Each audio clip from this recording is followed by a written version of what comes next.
Landon lo había conocido hacía unos años a través de la BBC. Tevin había propuesto al canal de televisión realizar un documental histórico en el que se divulgara al gran público la impactante historia del Santo Grial.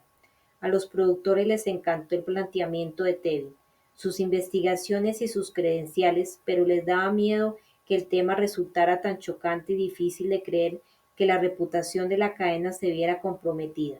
A propuesta de Tevin, la BBC venció sus temores contratando a tres prestigiosos historiadores de distintas partes del mundo para que corroboraran la sorprendente naturaleza del secreto del Santo Grial. Y Landon había sido uno de los elegidos.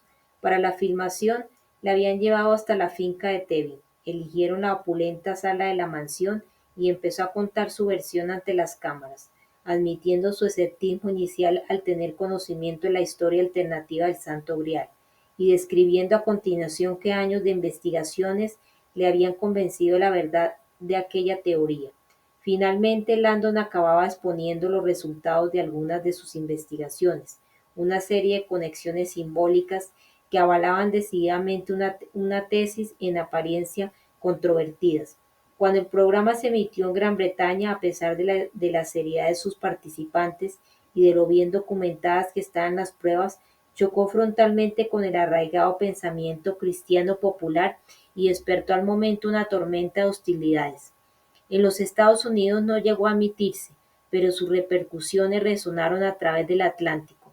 Poco después, Landon recibió una postal de un viejo amigo, el obispo católico de Filadelfia. El texto era muy breve.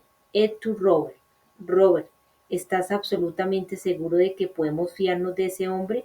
Le preguntó Sophie. Sí, somos colegas, tiene todo el dinero que quiere y me consta que siente desprecio por las autoridades francesas.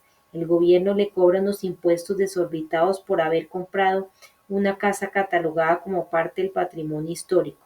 Te aseguro que no tendrá ninguna prisa en cooperar con Fach. Sophie volvió la cabeza y clavó la mirada en la oscuridad de la noche. Si vamos a verle, ¿qué vas a contarle? Lando no parecía preocupado. Créeme, Lady Tevin sabe más sobre el priorato de Sion y el Santo Grial que cualquier otra persona en este mundo. Sophie lo miró. ¿Más que mi abuelo? Quiero decir más que cualquiera que no pertenezca a la hermandad. ¿Y cómo sabes que él no pertenece a ella? Tevin se ha pasado la vida intentando dar a conocer la verdad sobre el Santo Grial y el voto del priorato es precisamente mantener oculta su verdadera naturaleza. Eso suena a conflicto de intereses. Landon extendía su reticencia. Samuel le había hecho llegar el eclipse directamente a Sophie, y aunque ella no supiera qué era lo que contenía ni qué debía hacer con él, no estaba segura de si implicar a un perfecto desconocido era lo más indicado. Teniendo en cuenta la información potencialmente oculta en él, seguramente su actitud de cautela era sabia. No hace falta que le contemos de entrada lo de la clave de bóveda. Tal vez sea mejor incluso no decirle nada sobre el tema. Su casa nos ofrecerá un refugio seguro para escondernos y pensar, y puede que cuando hablemos con él sobre el grial empieces a formarte una idea de por qué tu abuelo quiso entregarte esto a ti.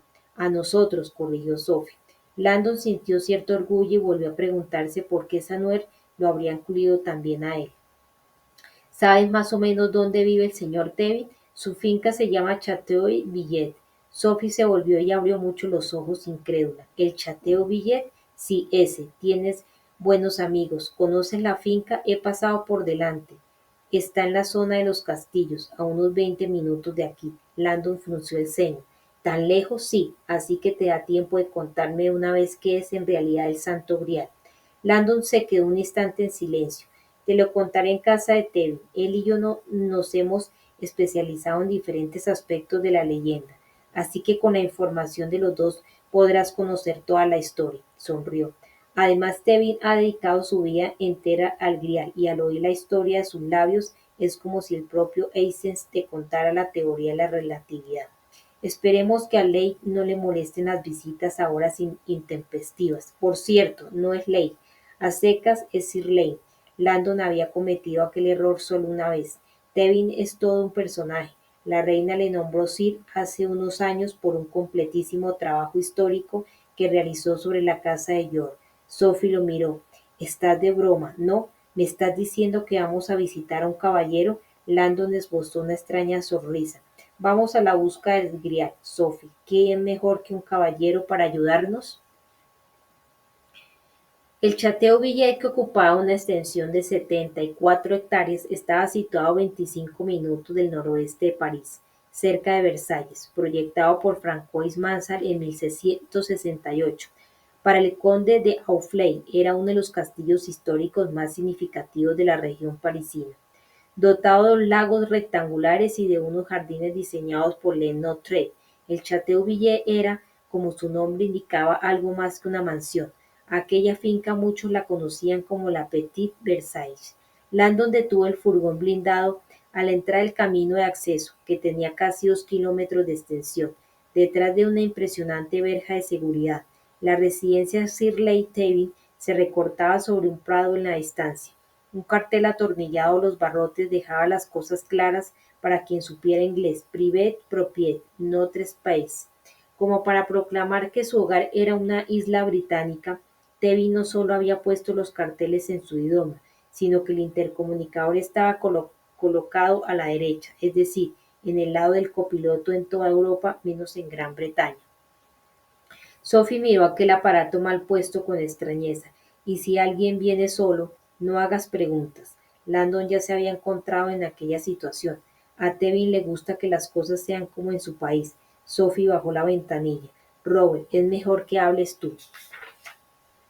Se estiró por encima de Sophie para llamar al timbre y al hacerlo le llegó su perfume y se dio cuenta de lo cerca que estaba. Esperó en aquella postura algo incómodo, mientras por el altavoz se oían los timbrazos de un teléfono. Al final alguien descolgó y respondió con tono irritado y acento francés. Château-Villiers, ¿quién es? Robert Landon, dijo Robert, extendiendo sobre el regazo de Sophie. Soy amigo de Sir Leigh Tevin y necesito su ayuda. El señor está durmiendo, como yo lo estaba hace un momento. ¿Qué es lo que quiere de él? Es un asunto privado, de gran interés para él. Entonces seguro que estará encantado de recibirle mañana. Landon cambió un poco de postura. Es muy importante. También lo es el sueño de Sir Leigh. Si es amigo suyo, sabrá que no goza de buena salud. Tevin había tenido la polio de pequeño y llevaba hierros en las piernas y andaba con muletas, pero a Landon en su anterior visita le había parecido tan vivaz y alegre que su enfermedad le había pasado casi inadvertida. Por favor, dígale que he descubierto nuevos datos sobre el Grial, noticias que no pueden esperar mañana. Se hizo una larga pausa. Finalmente alguien habló. Pero hombre, ¿es que aún vas con el horario americano? La voz era limpia y despejada. Landon sonrió, reconociendo al momento aquel marcado acento inglés. Leigh, perdona por despertarte a una hora tan intempestiva. Mi mayordomo me dice que no solo estás en París, sino que dices no sé qué del Grial. Se me ha ocurrido que tal vez así te sacaría de la cama. Pues lo has conseguido, sí. ¿Hay alguna posibilidad de que le abras la puerta a un viejo amigo? Los que buscan la verdad son más que amigos, son hermanos. Landon rió la exageración, acostumbrado a sus salidas teatrales. Pues claro que te abriré la puerta, proclamó Tevin, pero antes debo asegurarme de que en tu corazón anida la verdad. Una prueba a tu honor. Me responderás a 3 preguntas. Landon gruñó, susurrándole a Sophie. Tranquila, ya te he dicho que es todo un personaje.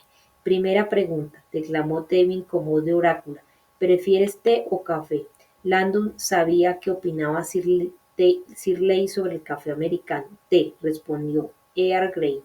Excelente. Segunda pregunta, ¿leche o azúcar? Landon vaciló. Leche, le susurró Sophie. Creo que los ingleses lo toman con leche. Leche. Silencio. ¿Azúcar? Tevin seguía sin decir nada. Un momento. Landon se acordó de la bebida amarga que le habían servido en su anterior visita y se dio cuenta de que la pregunta tenía truco. Limón, dijo. Earl Grey con limón. Sí, por supuesto.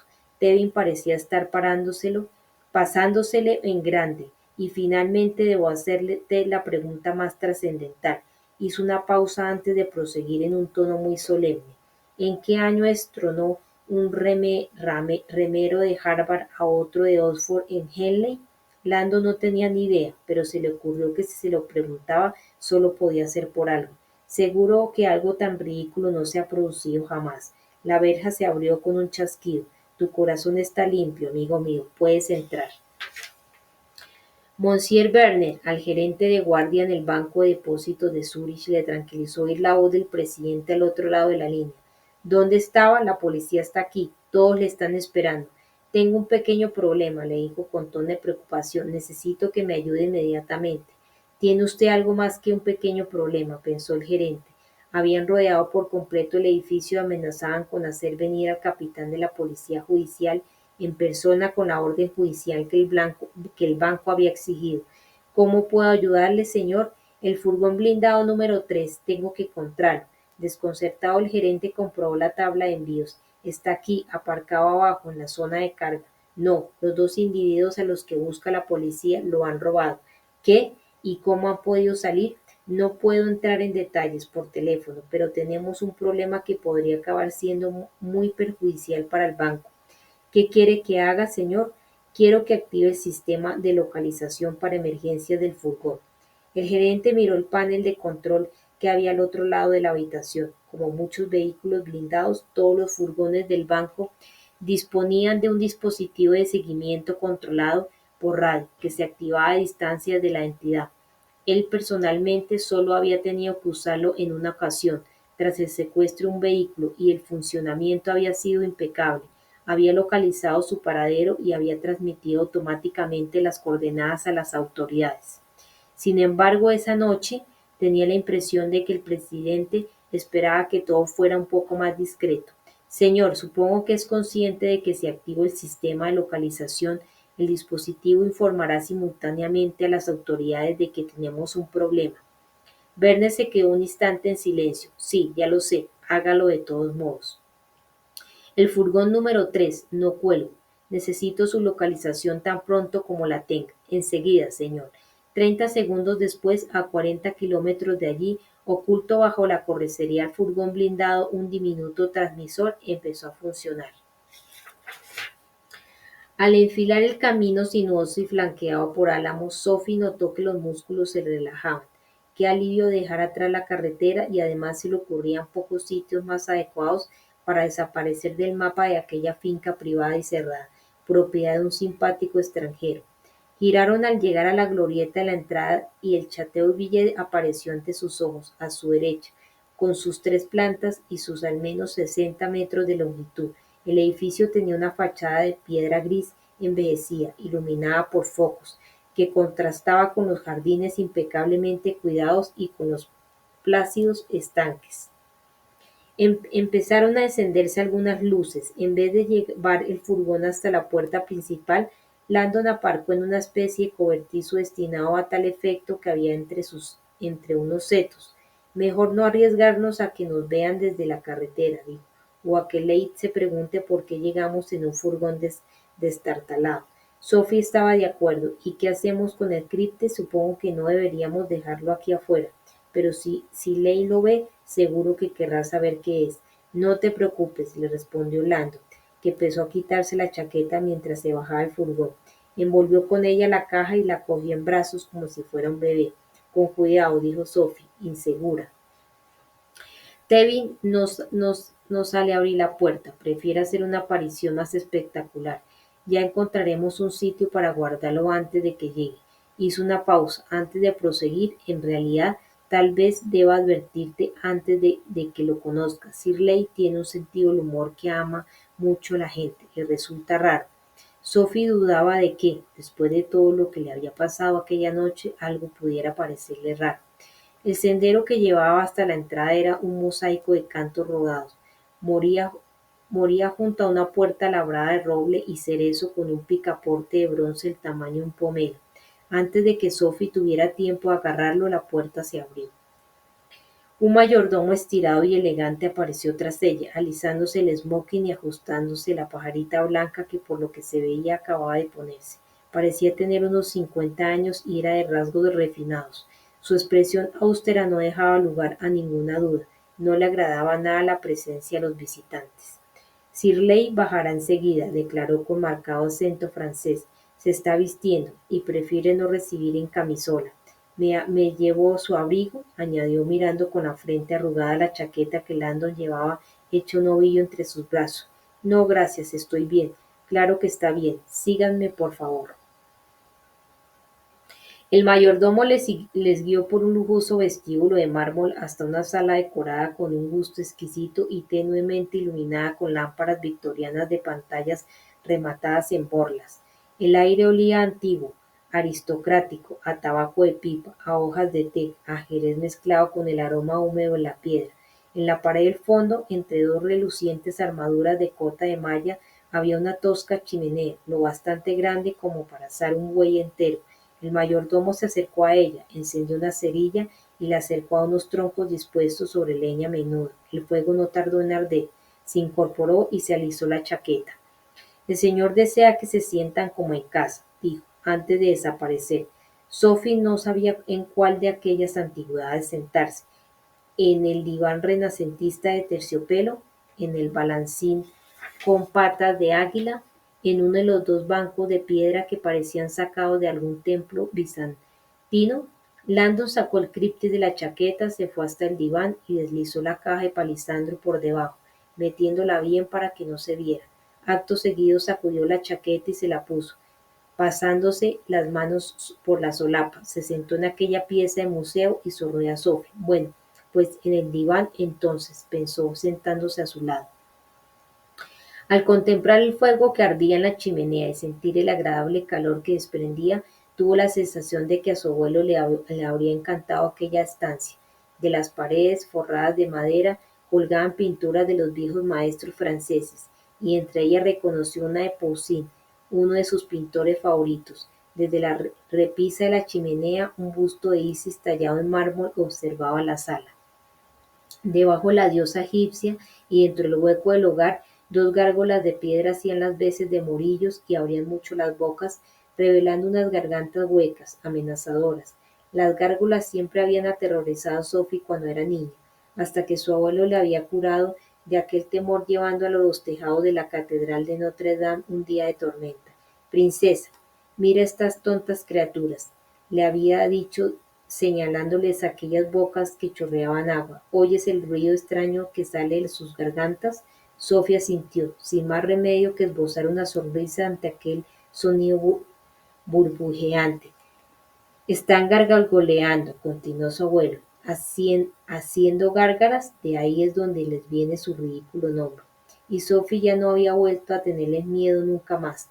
Aquel recuerdo le clavó el aguijón de la tristeza al enfrentarla a la cruda realidad de su asesinato. El abuelo ya no está.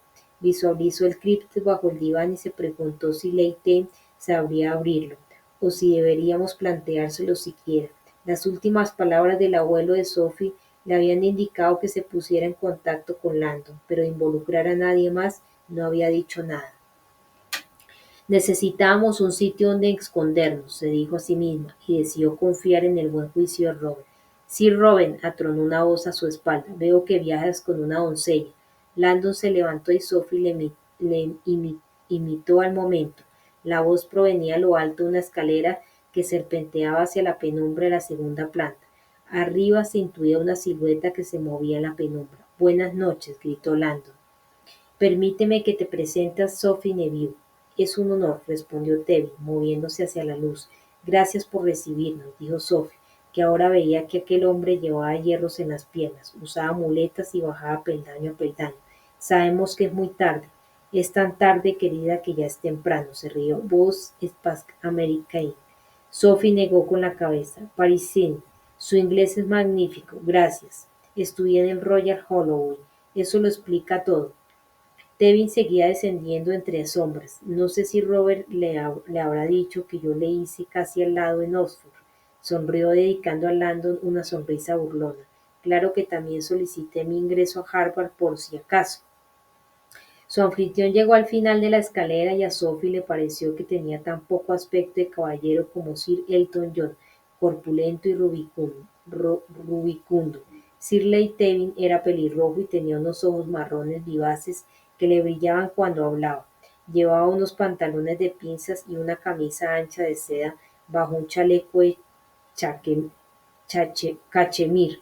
A pesar de los hierros de las piernas, tenía un porte digno, erguido, vertical, que parecía más la herencia de un noble alcurnia que el producto de un esfuerzo consciente.